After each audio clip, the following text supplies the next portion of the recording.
நமக்கு ரொம்ப சப்போர்ட் பண்ணி நின்னாரு. விஜயும் பிரச்சனையில் இருப்பார் அப்படிங்கிற அந்த நியாயமான தாட் ப்ராசஸ் அத்தனையுமே பேசினான்னு சொல்லி சீமான் நம்பணும். இந்த பக்கம் எடப்பாடி பழனிசாமியை சப்போர்ட் பண்ணுறாரு, அவரை நம்பினா அவர் கூட்டணிக்கான அஜெண்டாக்குள்ளே வேலை பார்த்தாரு. சீமான் அண்ணன் 3 நாளுக்கு அப்புறம் வேற ஒரு பிரச்சாரம் முன்னெடுத்தார். சீமான் அண்ணன் பக்கத்தில் இருக்கக்கூடிய நபர்கள் அந்த 3 நாளே வேற பிரச்சாரம் முன்னெடுத்தாங்க.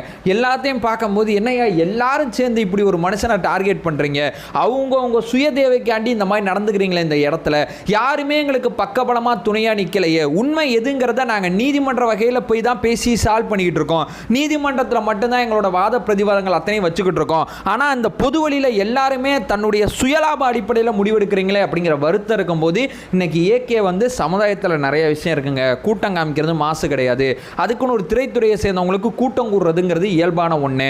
நம்ம ரெண்டையும் பேலன்ஸ் பண்ணி போகணும். சமுதாயமாக இங்கே இருக்கக்கூடிய சில விஷயங்கள் இருக்குது. இங்கே உரிமை கேட்கறதுக்கு முன்னாடி டியூட்டி என்ன அப்படிங்கிறத பார்க்கணும்னு சொல்லி பல போல்டான ஸ்டேட்மெண்ட்டை ஒருத்தர் பேசுகிற அளவு இந்த சமுதாயத்தை வச்சுட்டீங்கல்ல,